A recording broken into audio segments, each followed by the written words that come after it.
উপস্থিত হয়েছি রাগ সম্পর্কে কিছু কথা বলার জন্য। উপস্থিতি, রাগ একটি জঘন্যতম স্বভাব।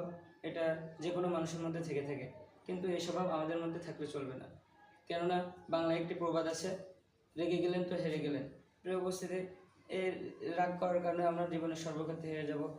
প্রিয় উপস্থিতি, এ সম্পর্কে রাসূল সাল্লাল্লাহু আলাইহি ওয়াসাল্লাম এর কি উপদেশ আছে, চলুন আমরা যে হাদিস থেকে জেনে আসি।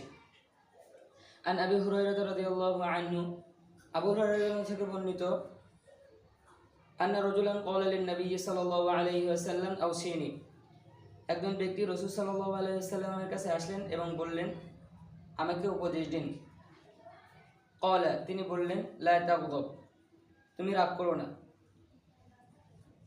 ফারাদ্দাদা মিরারান ক্বালা লা তাগদাব, তিনি বারবার রাসূল সাল্লাল্লাহু আলাইহি ওয়াসাল্লামের কাছে উপদেশ চাইলেন। তারপর রাসূল সাল্লাল্লাহু আলাইহি ওয়াসাল্লাম বললেন, তুমি রাগ করো।